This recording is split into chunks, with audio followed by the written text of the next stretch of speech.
내가 매일 기쁘게 찬송 427장.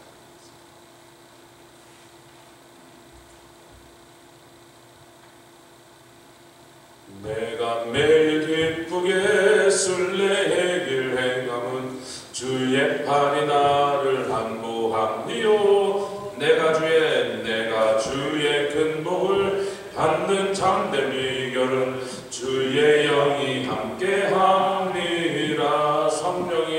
성령이 계시네. 할렐루야 할렐루야 함께하시네. 좁은 길을 걸으며 밤낮 기뻐하는 것 주의 영이 함께함이라.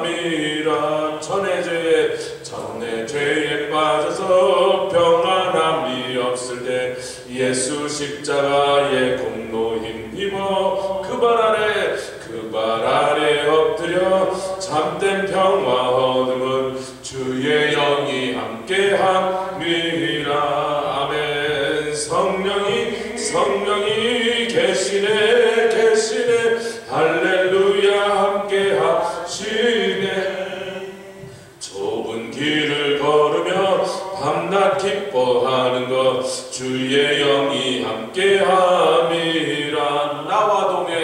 나와 동행하시고 모든 염려하시니 나는 숲의 새와 같이 기쁘다. 내가 기쁜 마음으로 주의 뜻을 행함은 주의 영이 함께하리라. 성령이 계시네. 할렐루야 함께하시네. 좁은 길을 걸으며 밤낮 기뻐하는 것 주의 영이 함께함이라. 세상 모든 종교가 나의 모든 욕망은 십자가의 힘이 못을 박았네. 할렐루야. 어두운 밤이 지나고 무거운 짐 벗으니 주의 영이 함께하리라. 성령이 계시네. 할렐루야 함께하시네.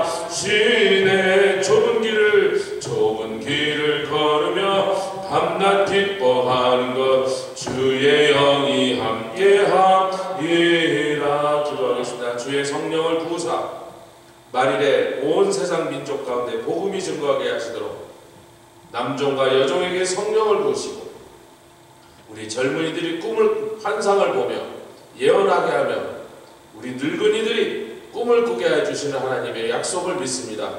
주님, 이른비의 역사를 통하여 온 세상의 교회를 시작하셨는데 이제 이 교회들이 예수님 다시 오시는 날을 예비하며 깨어서 기다리며 온 세상 가운데 복음을 증거하여 주님의 첩경을 예비하는 교회가 되도록 다시 한번 온 세상을 흔들도록 주의 성령을 보내주시되 민족과 미족과 부족과 부족에게까지 나라와 도시들마다 성령의 역사로 온 세상을 진동하게 하실 것을 우리가 믿고 기다리고 있사온데 그렇게 속히 이루셔서 온 세상 복음이 증거되는 일이 다 완성되어 하나님이 받으실 만한 재물들이 하나님의 제단에 올라가며 우리 주님 다시 오실 때 나라와 민족들이 일어나서 주님을 찬양하며 그 앞에 엎드려 경배하게 해주시옵소서. 그 일을 위하여 선교하며 또 중보하며 어찌하든지 이 일에 쓰임받도록 매주 나가서 전도하는 모든 심령들 가운데 이 교회 가운데 주의 성령으로 다시 한번 강력하게 임하시고 역사해 주시옵소서. 감사드리며 예수 그리스도의 귀하심으로 기도드렸사옵나이다.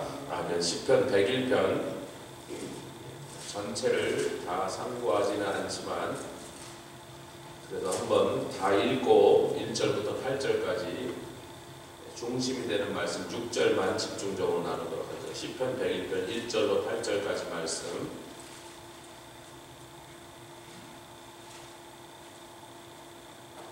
101편 1절로 8절 제가 한 절 읽고 여러분 한 절 읽고 교독하게 올리겠습니다. 내가 인자와 공의를 찬송하겠나이다. 여호와여 내가 주께 찬양하리이다. 내가 완전한 길에 주의하오리니 주께서 언제나 내게 임하시겠나이까. 내가 완전한 마음으로 내 집안에서 행하리이다. 나는 비루한 것은 내 눈앞에 두지 아니할 것이요 배도자들의 행위를 미워하니 이것이 내게 붙잡지 아니하리이다. 사특한 마음이 내게서 떠날 것이니 악한 일을 내가 알지 아니하리로다. 그 이웃을 그윽히 허는 자를 내가 멸할 것이요 눈이 높고 마음이 교만한 자를 내가 용납지 아니하리로다. 내 눈이 이 땅에 충성된 자를 살펴 나와 함께 거하게 하리니 완전한 길에 행하는 자가 나를 수종하리로다. 거짓 행하는 자가 내 집안에 거하지 못하며 거짓말하는 자가 내 목전에 서지 못하리로다. 8절 아침마다 내가 이 땅의 모든 악인을 멸하리니 죄악 행하는 자는 여호와의 성에서 다 끊어지리로다. 아멘. 다윗의 고백이고 자기가 하나님의 완전한 길에 그렇게 행하며 자기 집안에도 완전한 마음으로 행하고 있다. 할렐루야. 그것이 또 믿는 자들의 당연한 모습이죠. 그러면서 나는 비루한 것을 내 앞에 두지 아니할 것이다. 여기 비루하다는 것은 그 뜻은 뭐냐면 벨리알이라고 하는 단어입니다. 여러분 고린도후서에 그리스도와 벨리알이 이 말이에요. 그래서 그 벨리알이 뭔지를 고린도후서의 사도 바울은 별로 자세히 언급하지 않아요. 왜냐하면 이게 히브리 단어이기 때문에 히브리 사람들은 다 알고 있다니까. 이 벨리알의 벨리는 nothing이다 그런 뜻, 허무한 것이다. 아멘. 그래서 허무한 것이라는 그 벨리라는 뜻에서 벨리알은 뭐냐면 아무 가치가 없는 것이다. 혹은 악한 것이다. 근데 그 뜻은 허무한 것이다. 그거는 겉보기에는 대단히 멋있어 보이고 좋아 보이나 사실 인간에게 주인 유익은 아무것도 없는 것인데 사람들을 이렇게 유혹하는 것들이다. 우상도 사실은 허무하다는 단어를 이사야서에서 계속 우상은 허무한 것이라는 말씀을 계속 할렐루야. 그래서 벨리알이라는 단어에 여기 비루알에다 이렇게 좀 적어두셔 벨리알 이렇게 적어두셔도 좋습니다. 고린도후서에 나오는 그리스도와 벨리알이 어떻게 함께하게 되냐 하는 그 말씀이 여기서 나온다는 거죠. 할렐루야. 자, 배도자들은 뭐 그야말로 중간에 다른 길로 가면서 하나님의 의를 떠난 자들, 내게 붙잡지 아니하다. 이 붙잡다는 말이 우리가 잘 안 쓰는 말인데 이렇게 붙어서 하나 되었다 그런 뜻입니다. 옛날에 우리가 어렸을 때 보면 접고로 뼈가 부러지면 우리 찬영이처럼 뼈가 부러지면 가서 그 접고를 해서 뼈를 다시 붙여준다. 이게 접자는 붙여준다 그런 뜻입니다. 할렐루야. 아니 뭐 히브리 말로 어려운 게 아니라 한글이 너무 어렵잖아. 우리가 잘 안 쓰는 말을 쓰니까. 그래서 원문을 확인해 보니까 그렇게 어려운 말도 아니에요. 왜 이렇게 어려운 말을 쓰지? 사특한 마음이 내게서 떠나게 할 것이다. 아멘. 악한 일은 내가 알지도 못하나이다. 다윗의 자세고 그의 신앙이고 그의 평소의 삶이었던 것입니다. 우리 예수님도 죄를 알지도 못하셨다. 아멘. 그러니까 죄에 대해서는 무지한 자가 되어서 하나님이 기뻐하신 일에는 유능하고 지식 있는 자가 되시길 주임으로 축원합니다. 할렐루야.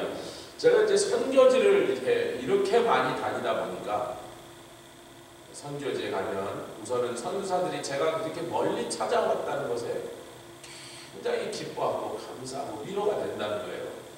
뭐 작년에 이제 제가 그 얘기 들었어요. 선교 컨퍼런스 우리 선교사님들이 자기가 거기서 30년 있었다, 25년 있었다. 뭐 오래된 분은 40년 있었다. 이번에 제가 이종범 선교사님 만났는데 40년 됐어. 지금 러시아에 다시 들어가 계시고 4년 동안 코비드 때문에 안 들어갔더니 러시아 성도들이 난리는 거. 우리를 버렸냐 잊었냐 뭐 이제 다시는 우리를 생각지도 않느냐면서 우리가 이렇게 어려운데 코비드에다 전쟁에다 러시아가 지금 굉장히 어려우니까 거기 있는 성도들이 너무 섬활해서 가는 길이 러시아로 직접 들어가는 길은 끊었는데 중국을 통해서 중국에서 하얼빈으로 해서 거기서 다시 비행기를 타고 중국과 러시아는 비행기가 다니니까 중국으로 가서 거기서 다시 러시아에서 엊그제 들어갔다고 말을 하고 있습니다. 40년 된 선교사님, 30년 된 선교사님 이런 분들이 이러는 거예요. 한국이나 이런 데서 큰 단체는 한국에서 제일 큰 장로교 합동체 제가 잘 아는 곳이죠. 그 교단에서 나간 선교사들이 연합해서 만든 그 선교 단체가 GMAC인가 그러는데 그 단체에 소속한 선교사 2,700명. 그러니까 막 각 대륙마다 그 지부가 있어갖고 한 지부 아시아에만 해도 뭐 7, 800명 이렇게 있는 거예요.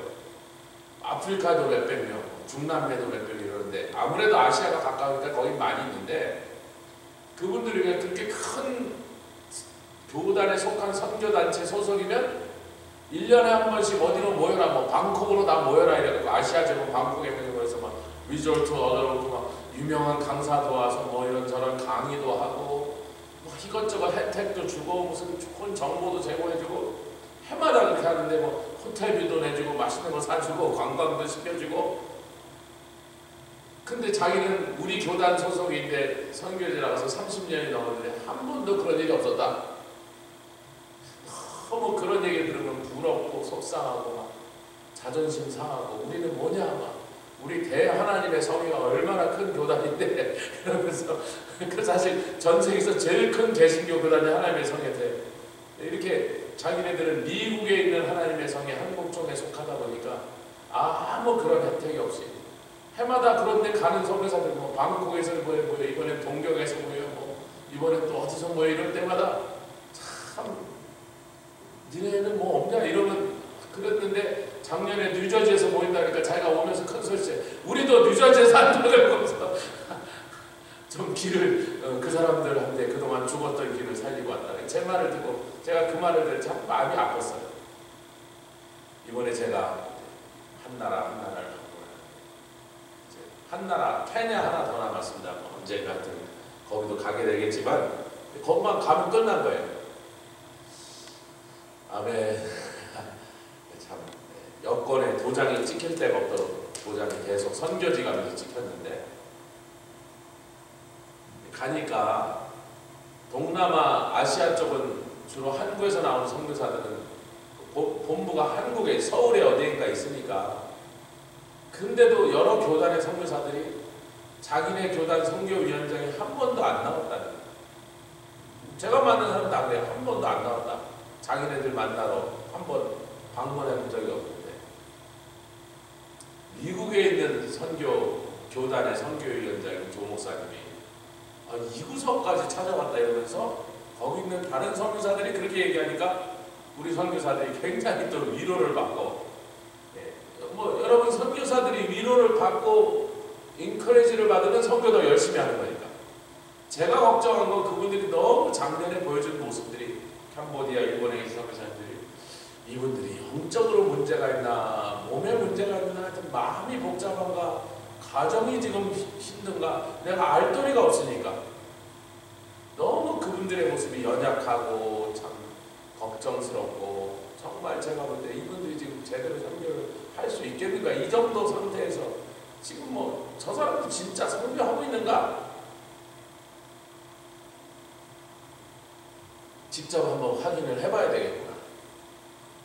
확인을 해서 갔더니 정말 그곳에서는 완전히 다른 모습으로 성령으로 막 하여튼 힘든 상황이지만 그렇게 하는 걸 보고 굉장히 저도 기쁘고 또 나름대로 그동안 그들이 해왔던 그 방식들과 왜 자기네들이 이렇게 할 수밖에 없었는지 그 나라의 여러 상황을 소개할 때 제가 훨씬 이해가 되고 직접 현장에서 보면서 그들이 하는 그 과정을 다 겪으면서 같이 가서 보니까 이렇게 할 수밖에 없었겠구나. 아멘.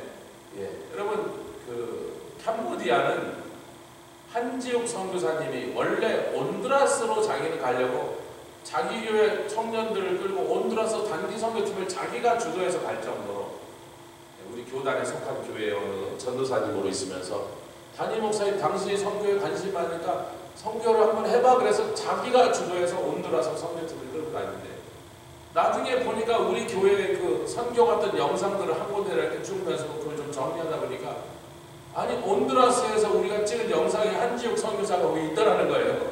보니까 그때 뉴저지에서 자기 교회 청년들을 데리고 와서 우리가 혼두라스에서 한번 마주쳤는데 제 카메라에 그 사람이 찍혔던 거예요. 누군가 찍었지 우리 팀이. 그때 얘기를 하는 거야. 그래서 목사님 제가 미국에 돌아와서 선교에 막 가슴에 불이 붙어서 자기가 예수 믿은 얘기를 쭉 간증을 하는데 아주 귀한 간증이 또 있더라. 제가 온두라스로 선교사로 나가려고 신학교에서 공부하면서 졸업하면 온두라스 나가야지 이랬는데 그 담임 목사님도 그 교회에서 온두라스로 선교사를 파송하려고 했는데 자기가 졸업하고 이제 전도사가 돼서 선교사로 되는 준비를 하는 과정에 하나님께서 갑자기 자기를 캄보디아로 인도하셨어요. 근데 그것이 그 교회를 온두라스로 선교사를 파송하려는 마음하고 담임 목사님 바람과 이 사람은 그거를 이제 거절하고 캄보디아로 가겠다고 할 때 서로 갈등이 생긴 거예요. 그러니까 담임 목사님 기분이 안 좋은 거야. 나는 혼두라스 가라는데 왜 너는 딴 데로 가느냐? 그래서 그때부터 사실 10년 동안 나가는데 실질적으로 본교에서는 지원을 거의 안 해주다시피 말을 안 들었다는 거죠. 보내기를 원하는 쪽은 우리는 관심 있는 데가 혼두라스다. 사실 선교지에 그런 일이 많이 일어납니다. 파송교회와 나가 있는 선교사 사이에 서로 그런 뭔가 서로 마음이 안 맞고 이러면 지원이 끊어지기도 하고 아예 그냥 내보내버리기도 하고 이런 일들이 선교지에서 비일비재하게 일어나는 일이에요. 자기가 캄보디아 10년 됐는데 도착해서 사실 본교회든지 어느 교회든지 우리 교단에 있는 어느 교회에서 한 번도 제대로 선교 후원을 받아본 적이 없다.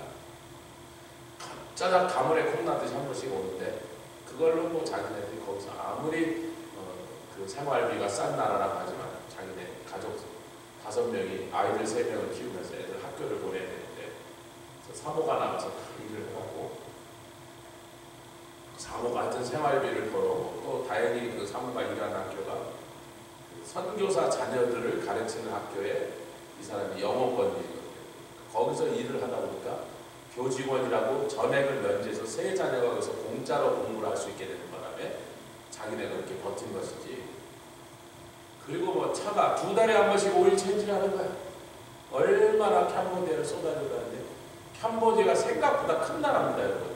옛날에는 동남아시아에서 제일 큰 나라였는데 최근에 200~300년 동안 나라가 쪼그라지면서 태국한테 뺏기고 월남한테 뺏겨서 자기네 영토의 반 이상을 뺏겼는데 그리고 뺏기고 남아서 조그매진 나라가 남한보다 큽니다. 남북한 합친 것보다는 작은데 남한보다 커요, 훨씬. 그리고 도로가 잘 발달되지 않아서 막 조금만 시내에 막 프놈펜인데 수도를 벗어나면 거의 다 비포장도로니까 차가 거덜이 나는 거예요. 똑바로 길이 못 나고 그냥 꼬벌꼬벌 이렇게 나니까 직선거리는 100km라도 실제로 타면 150km, 200km가 되는 거예요. 어떤 날은 하루에 12시간 달려가서 목사님들 말씀하고 12시간 달려서 5시간, 6시간 달려가는 건 보통이에요. 가까운 프놈펜 시내에서 조금만 떨어졌다 그래도 지도로 보면 되게 가까워 보이지만 우리가 온두라스도 경험한 것처럼 실제로 달리면 2~3시간 개도 피해야지 소도 피해야지 염소고 뭐 막 뛰어들어오니까 자전거고 사람이 막 뛰어들어오니까 빨리 달릴 수가 없는 거예요. 길이 막 패여있고 꼬불탕꼬불탕한 시골길을 달리다 보니까 2달에 한 번씩 딱딱 오일 체인지하고 차 뒤에 밑에 있는 건 중고차를 샀기 때문에 그 나라의 중고차 가격이 미국 새 차값만큼 비싸. 왜? 다 수입해 온 거니까 세금을 두들겨 해서. 그러니까 이제 뭐 새 차는 엄두도 못 내고 중고차를 사는데 그게 뭐 지금 타고 있는 차가 20만 마일쯤 달리고 대충 보니까. 근데 막 맨날 그 밑이 거덜나니까 시골길을 달리다 보니까 날마다 그 밑에 샥 같은 거 고치고 툭하면 몇 대를 하면서 고칠 수밖에 없다. 근데 고치는 파트도 중고기 때문에 새 거를 사보는 게 아니고 그것도 공을 싸가서 중고를 고쳐서 뭐 제수점은 한 1년 쓰고 제수 나쁘면 1~2달 만에 또 고치고 맨날 그러면서 살고 있다. 그런 모든 상황 다니면서 그 모든 상황을 보니까 이분이 지금 하고 있는 사역이 이해가 가고 왜 이렇게밖에 할 수가 없을까? 여러분 일본과 캄보디아는 굉장히 그 역사가 다릅니다. 일본은 아시아에서 제일 강대고 제일 잘 사는 나라였는데 지금 형편없이 나라가 못 살아지고 있습니다. 제가 동네를 다니면서 일본 젊은이들 만나면 애들 눈에 총기가 하나도 없어요. 그냥 다 삶에 찌들고 희망이 안 보이고 돈이 없고 직장이 없으니까 애들이 희망을 잃고 눈에 눈빛이 다 죽어 있는 거예요. 어디 가서 만나는 거죠? 좀 적나라한 얘기를 들었는데 목사님 동경에 와서 길거리에 여자애들이 쭉 서 있으면요 교복 입고 서 있는 걔네들 고등학교 다니는 애들이 몸 파는 겁니다. 얘네들 근처에 가까이 가지 마세요. 성교사님하고 오산과 시내를 이렇게 지나가는데 굉장히 붐빈 데가 지나니까 자꾸 와서 뭐라고 말하는데 저는 모르니까 뭐예요? 그러면 자기네 술집으로 들어오라고 호객행위라는 건 남자들이 길거리에서 있다가 들어오세요. 뭐라 그래요? 그랬더니 여자 있습니다. 들어오세요. 그러니까 여자가 준비된다. 대놓고 그러는 거지. 우리 관광객인들 알고. 일본의 젊은이들이 직장을 구할 수도 없고 돈을 벌 길이 없습니다. 여자애들이 몸을 파는 거야. 교복을 입은 채 길거리에 쭉 서 있다는 거야. 동경 같은 데가 많이 있다는 거야. 왜 그러죠? 잘 살던 버릇이 있고 흥청망청 돈을 쓰던 버릇이 있는데 나라가 못 살아지니까 우상숭배, 귀신 단지요, 원한 있죠? 거기다 음행까지 하니까 이게 그 귀신한테 잡혀갈 일밖에 안 나와. 영혼을 파는 거죠. 몸을 팔면서 영혼도 파는 거죠. 근데 캄보디아는 지금이 한 달 월급이 200불 받는 직장을 못 구해서 그러니까 그것도 못 구하니까 한국에 일하러 공장으로 가는데 얘네들이 대학교 다니는 애들도 대학교 나와봐야 직업이 없으니까 온두라스도 그래요. 대학교 나와봐야 피자사 가서 피자 나르고 있단 말이에요. 무슨 직업이 있어야지. 뭘 만들어야지. 나라가 뭘 생산을 해야 직장이 생길 거 아니에요. 뭐 아무것도 만들기 없어요. 캄보디아에서 저희가 물건을 사면 일부러 어느 나라에서 만들었나 혹시 이 나라에 만나요? 보면은 그 별것도 아닌 컵라면도 전부 타일랜드에서 수입해 온 거예요. 커피, 카페도 전부 타일랜드 회사들이 들어와서 다 돈을 벌고 있고 호텔은 전부 땅은 전부 중국 사람들. 그들이 옆에 나라 잘 사는 나라가 와서 다 점령하고 있어요. 자기네 나라는 컵라면 하나도 만들 줄 모르는데 그러면 타일랜드에서 왔다니 컵라면을 기어이 먹어 싫다 그러는데 막 더워 죽겠는데 그걸 먹으라고 애들은 그걸 마저 좋다고 먹으니까 목사님하고 그 어떤 자매 하나가 어린 자매 하나가 목사님 드세요.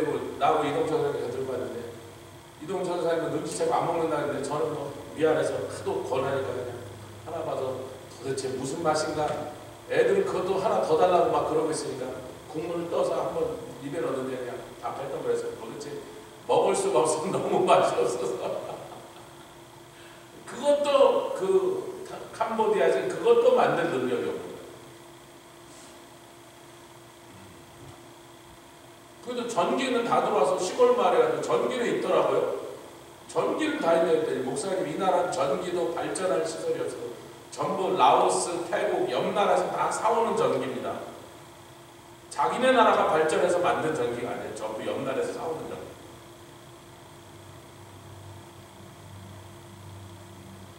지금 한 달 월급이 200불인데 GDP로 2,000불인데 여러분 온두라스가 3,600불이고 필리핀이 3,900불입니다.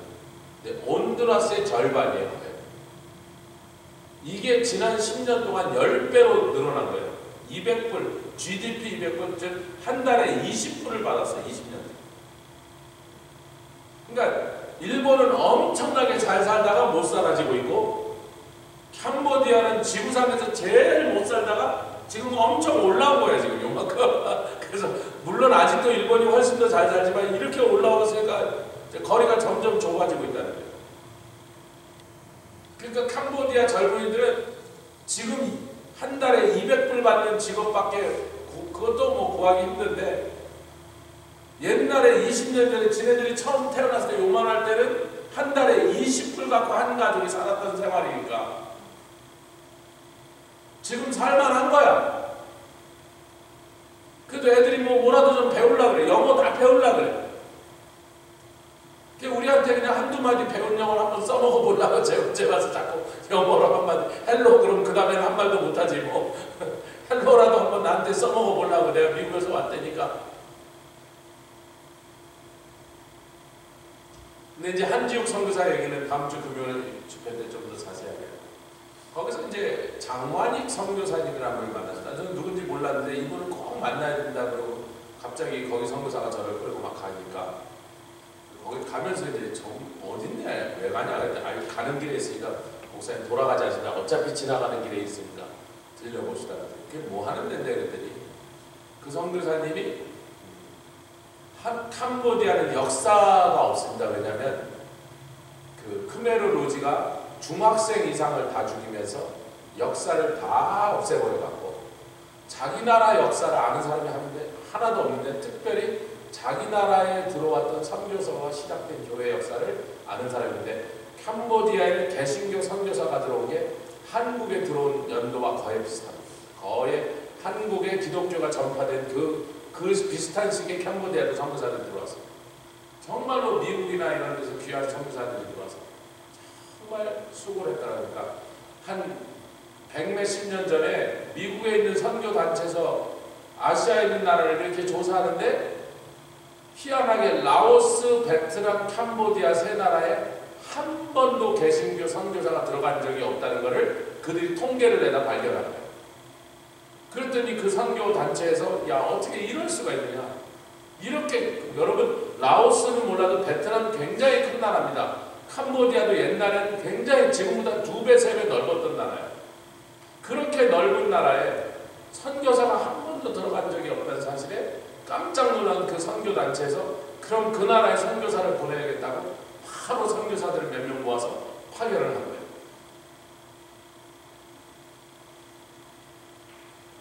그래갖고 그 열병에 걸려서 부인이 돌아가시기도 하고 애들이 풍토병에 죽기도 하면서 한국에 들어왔던 선교사들도 그랬지만, 거기도 더운 나라니까 더 그런 일이 많아서 선교사가 아내를 잃고 자녀를 잃고 자기도 또 병 걸려 죽고 이러면서 거기서 성경을 번역하고 이런 작업들에서 캄보디아 기독교가 한국 사람들과 거의 비슷한 시기에 조금씩 교회들이 생겨나기 시작했는데, 그 유명한 킬링필드가 1970년대 시작되면서 기독교를 다 죽이는데, 수많은 캄보디아 목사들이 그래도 제일 나라의 교육을 많이 받은 사람들이 외국에 가서 유학도 하고 이런 사람들이다 보니까,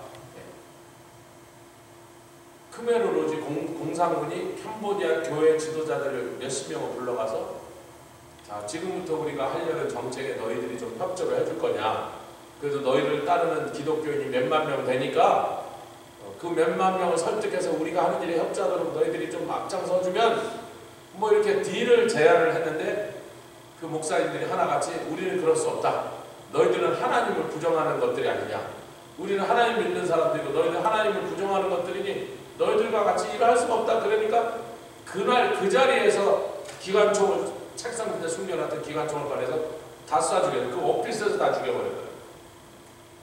그리고 이제 마을마다 다니면서 기독교 지도자를 죽이니까 수많은 목회자들이 순교를 하고. 여러분, 이게 이제 새벽에 듣기는 좀 헤비한 얘기지만, 동남아시아 유일하게 순교자가 배출된다. 다른 어느 나라도 선교사들이 순교를 당한다.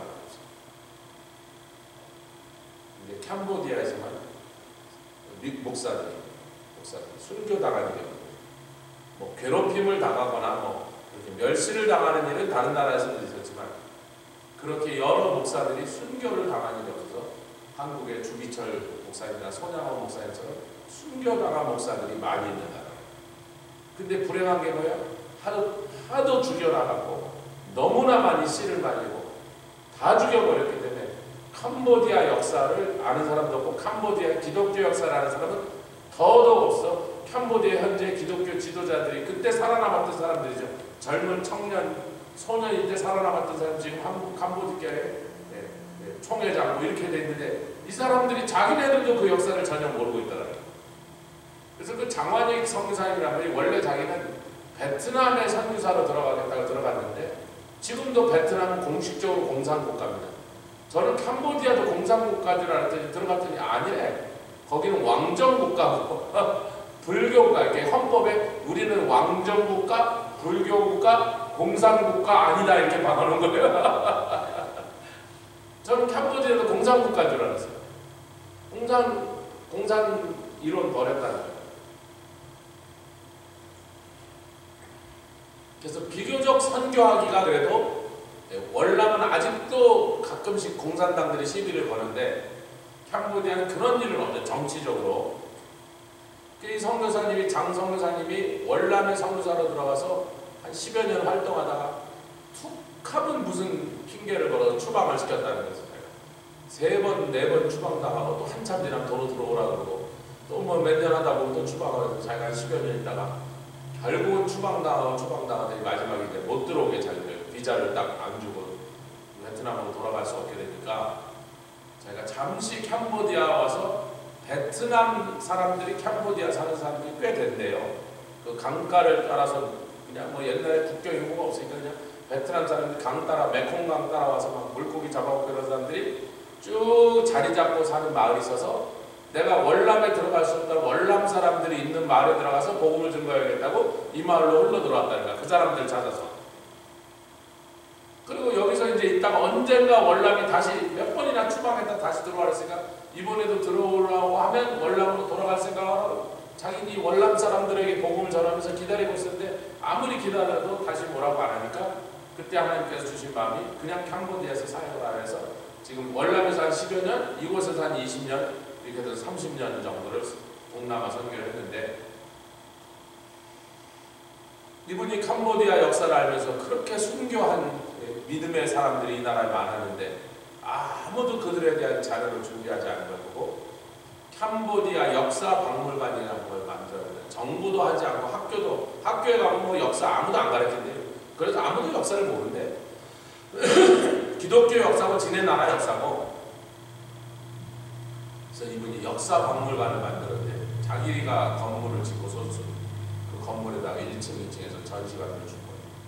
그걸 좀 보라는 거예요. 그래서 이렇게 그걸 보는데 얼마나 이분이 그 자료들을 잘 모아가고 흩어진 자료를 모아서 캄보디아 역사뿐만 아니라 기독교 역사뿐만 아니라 세계 성경에 나온 성경 역사를 쫙 그 자료들을 전시를 해놓고 뺑으로 전시를 해놓고 성경 역사와 같은 시간에 일어났던 세계적인 세계 문화와 문명을 이해할 사건들을 그 성경의 역사 시간대와 같이 쭉 전시를 해놓고 마지막에 이제 캄보디아 역사 크메르 왕국 그 전에 있었던 캄보디아가 가장 전성인데 동남아시아 전체를 다스리는 큰 제국이에요.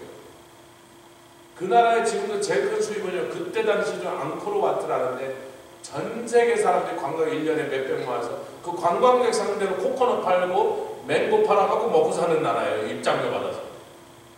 뭐 만드는 거 아무것도 없어. 컵라면도 못 만든다니까. 컵라면도. 그 앙코르와트에 뭐 유럽이고 미국이고 뭐 한국, 일본에서 1년에 수백만 명이 날아오니까 그 역사하고 그다음에 캄보디아에 기독교 선교사가 들어오고 거기 교회가 생겨나고 그러다가 순교한 역사 그다음에 지금 현재 역사까지 전시를 해놨는데 아주 귀중한 자료. 캄보디아에서 처음 번역돼서 캄보디아로 처음 나온 성경이 처음 번역돼서 나왔을 때 그냥 몇백 권 찍었는데요. 인쇄했는데 다 없어지고 딱 한 권 남은 걸 그 박물관에다 전시를 해놓은 거예요. 캄보디아로 처음 프린트된 성경책입니다. 그래서 누가 갖고 있던 사람이 박물관에 기증을 했어요. 옛날 선교사들 사진. 제가 참 그걸 읽으면서 이렇게 또 그분의 설명을 참 놀랍다. 이 정도로 잘 역사를 정리해놓은 박물관을 제가 본 적이 없어요. 참 귀하다. 일본 선교사님은 오사카에서 갑자기 나라라는데 나라가 한국의 경주 같은 것입니다. 거기가 가야인들, 백제인들이 와서 처음 정착하면서 거기서 일본이라는 나라가 시작되고 그래서 이름이 나라인지도 몰라 하여튼 나라라는 동네인데 나라가 시작되고 그 다음에 그 옆에 교토라는 데 이사 가서 그 교토가 일본의 첫 번째 수도 1400년 수도 그 수도가 이제 동경으로 옮겨가서 지금 동경의 수도가 된 지가 600년 됐죠. 일본의 2000년 역사는 두 도시에서 그 교토가 근처에 있는데 그 교토로 가기 전에 여기서 처음 정착했던 곳이 나라인데 이 오사카 선교사님의 그 얘기로는 이병용 선교사님의 얘기로는 이 나라에 온 사람들의 대부분이 가야 사람들인데 자기가 믿고 자기가 지금 발견한 자료들을 통해서 보면 이 가야인들은 저 이스라엘 땅에서부터 걷는 유대인들이었다. 한국에 온 유대인들이었다. 이렇게 묻고 하여튼 그 자세한 얘기 뭐 나중에 합시다. 내가 다 얘기 들을 시간이 없으니까 다음에 또 더 얘기를 나눕시다. 저도 그런 얘기 들은 적이 있는데 뭐 확실히 이 가야인들의 문제는 이상하게 문명이 발달했는데 굉장한 문명이 발달했는데 문자로 기록을 안 남겨놨어요. 그래서 가야에는 아무 역사 기록이 없습니다. 근데 가야를 나중에 신라가 점령해버리기 때문에 신라인들이 남겨놓은 가야인에 대한 역사만 남아있기 때문에 원래 점령한 사람들, 승리한 사람들이 패배한 사람들에 대한 역사 별로 좋은 얘기 안 써놓거든요. 그러니까 뭐 몇 마디 있지도 않고. 근데 그들이 이제 가야가 멸망하면서 일본으로 내려왔는데 일본 사람들은 자기네가 가야를 식민지로 삼았다 이런 거짓말을 하는데 그건 다 거짓말이라고.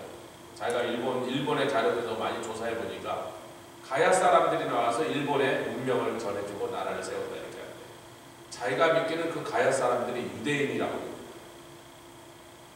일본에도 유대인들이 있어요. 일본에 살고 있는 유대인. 최근에 온 게 아니고 몇천 년 전에 온 유대인들이.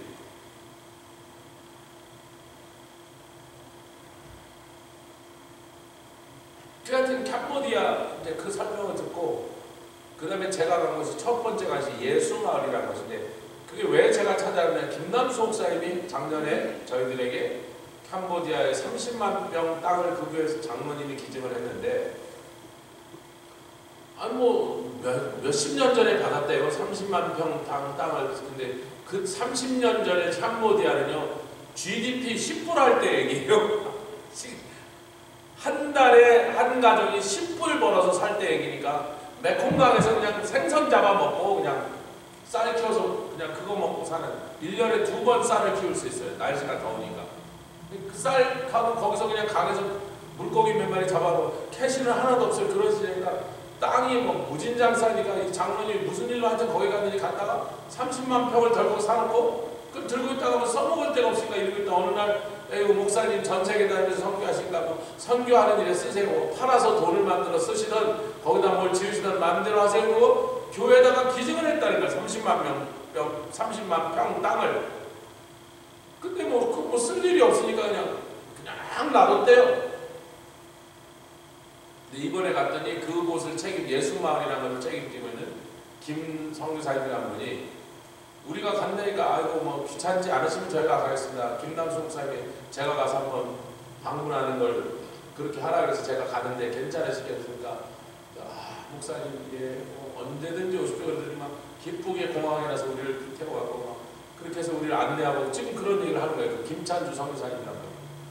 근데 이분이 어떤 분이냐면 대우 자동차의 전문까지 하고 그 다음에 GM으로 넘어와서 대우가 망하고 GM에 가서 거기서 태국 전체 지사의 사장까지 하던 분인데 어느 날 자기가 이제 그러다 보니까 태국에서도 근무하고 월남, 캄보디아 이렇게 동남아시아 여러 나라들을 다니면서 이제 자동차 회사의 사장을 하다 보니까 이 동남아시아를 잘 알게 되는데 자기 교회에서 이렇게 하다가 김남수 목사님 만났더니 자기가 이제 그때 막 은퇴하고 나이가 돼서 은퇴하고 정년퇴직하고 있는데 김남수 목사님이 아이고 장로님이었죠.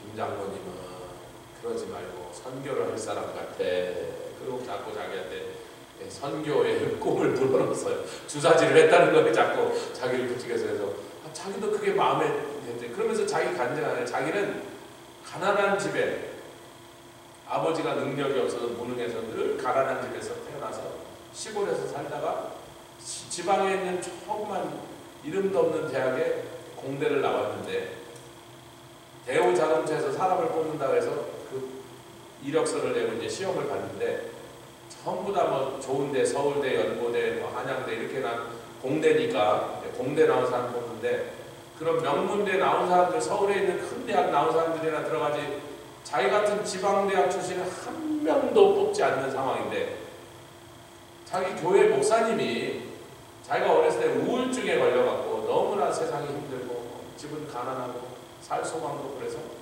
우울증이 걸려서 죽어버릴까 이렇게 그 자기 젊은 날에 이렇게 우울했는데 어떻게 누군가가 권유를 해서 죽으려면 죽을 때 죽더라도 한번 교회 가서 예수나 믿어보라 이래갖고 자기가 교회를 따라갔다가 거기서 예수님 만나고 은혜를 받으니까 이제 살아야겠다고 열심히 살긴 하지만 여전히 그 시골에 있는 조그만 지방대학을 나왔다는 그 꼬리표가 있으니까 뭐 서울에 가서 큰 회사 들어갈 꿈도 못 꾸고 그러고 이제 자기 교회 목사님이 그분의 성함이 이제 찬주야 네 목사님 너는 뭐 하려고 그래? 꿈이 뭐야? 그래서 저 꿈이 없습니다. 그랬더니 아니 사람이 꿈이 없으면 되냐고. 기독교적 세계관을 준 거예요. 사람이 꿈이 있어야지. 야단을 막 치지 말고.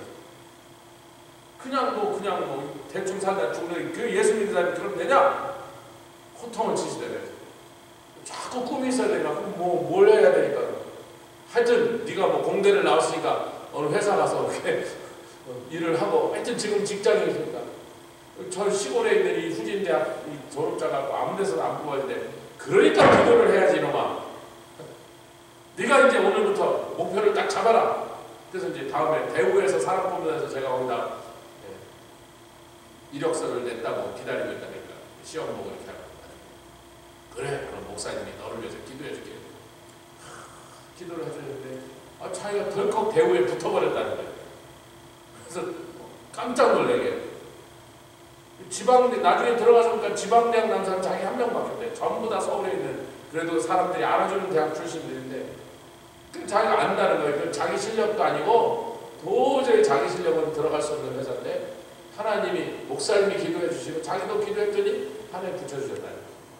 근데 들어가서 이제 딱 들어가니까 희한하게 그 회사에 자기 대학을 나온 선배 하나가 어디서 근무하고 있다는 걸 보고 그냥 너무 기뻐서 찾아갔대. 선배님 어떻게 우리 대학을 나오신 분이 여기 계십니까 했더니 그래 반갑다 그러더니 이러더래요.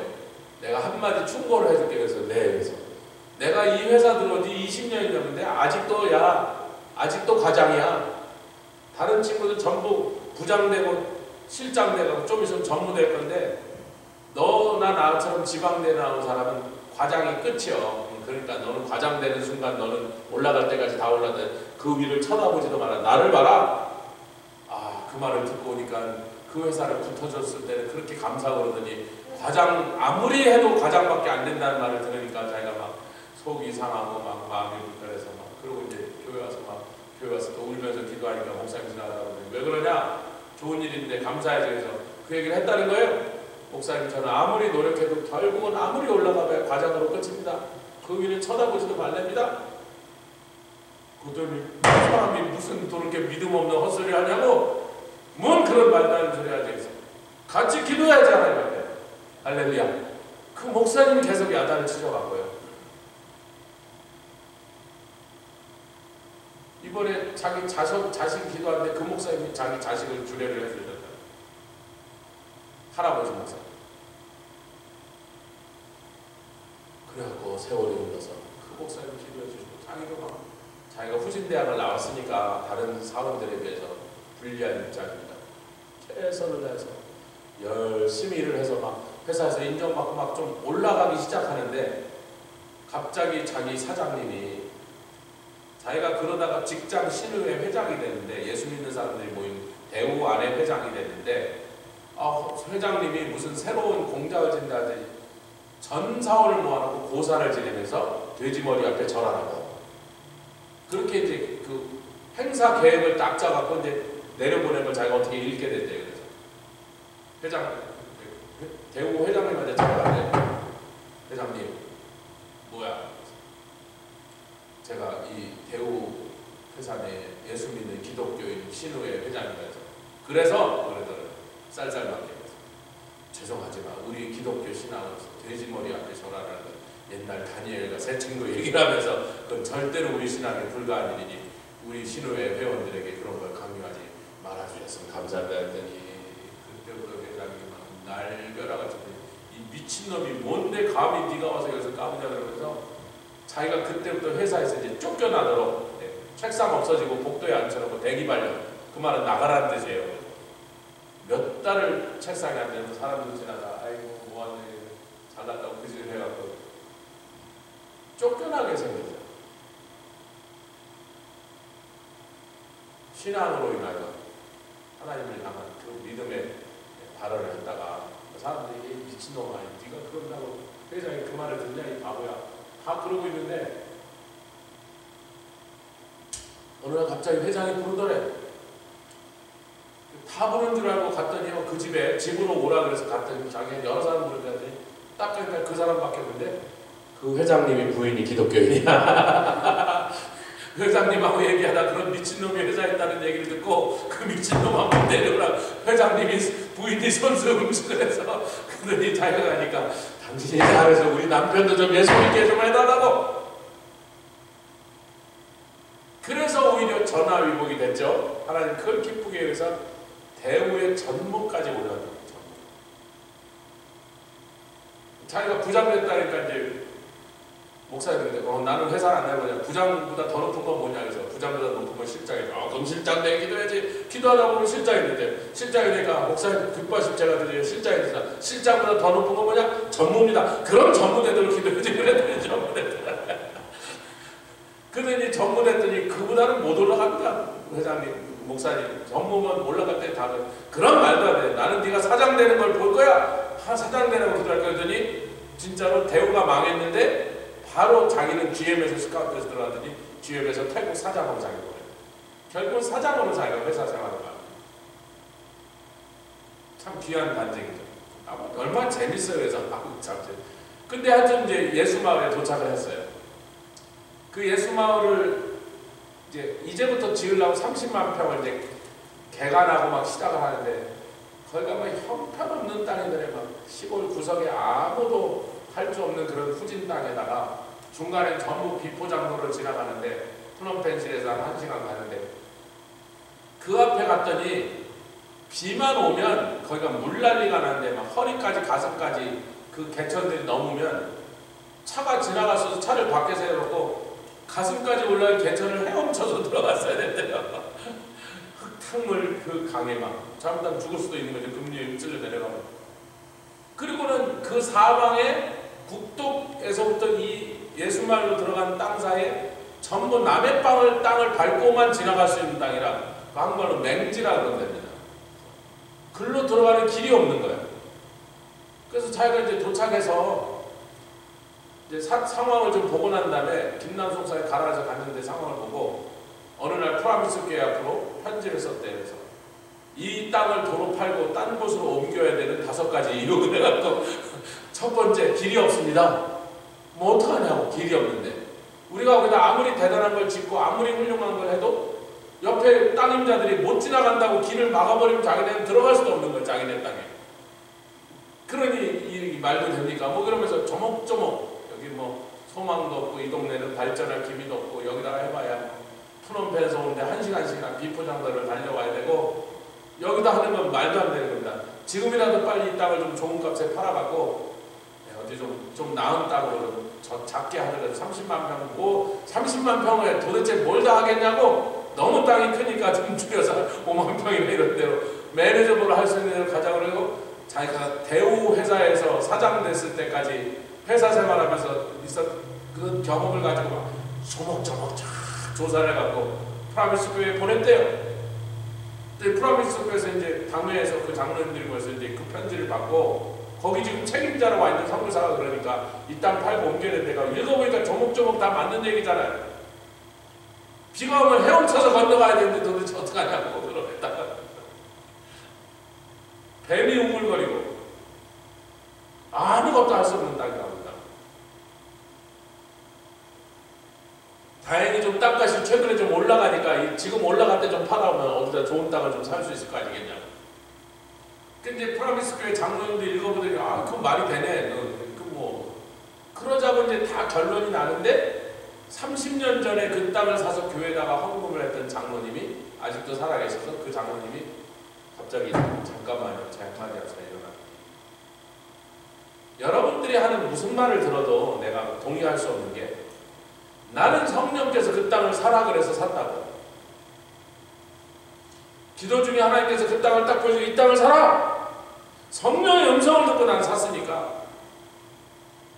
아멘. 내일이 성령 강림주일입니다. 우리가 성령파 교회입니다. 그 장로님, 난 동의할 수 없다. 지금 이 말이 다 맞다. 모든 상황과 조건에 그 땅은 뭐 쓸 수 없는 땅이라는 말이 맞는데 그러나 나보고 그 땅을 사라고 하신 분이 기도 중에 성령의 지시를 받고 내 샀으니까 난 여러분 못 팝니다. 하도 강력하게 반대를 하니까 다른 장로님들이 아이고 뭐 그럼 성령께서 사라고 했다는데 성령 파괴해서 어떡하겠냐 말이에요.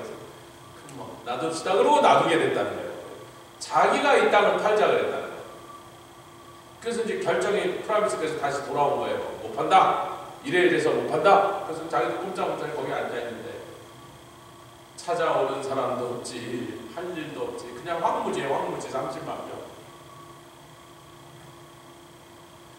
덥기는 덥지 뱀은 맨날 나오지 벌레는 물지 거기서 이렇게 앉아있는데 막 죽을 것 같아 죽을 것 같아 외롭지 힘들지 아무것도 보이지 않지. 근데 지금 그곳에 캄보디아 젊은이들과 목사들을 훈련시키는 훈련센터가 지금 90명이 들어왔어요. 집을 한 12채를 지금 했어요.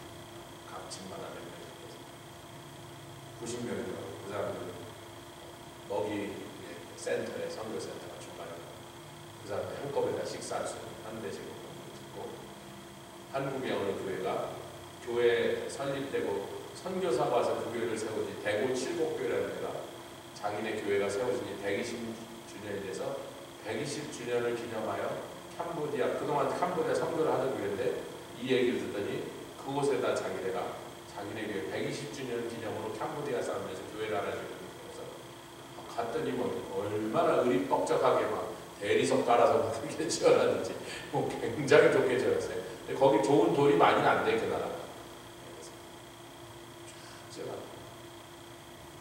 그래도 이제 지금도 뭐 가끔 목사님들이 찾아오거나 이렇게 그런 훈련할 때는 사람들이 복적복적 좀 해도 1년의 대부분은 거기 혼자 있는 거야 혼자.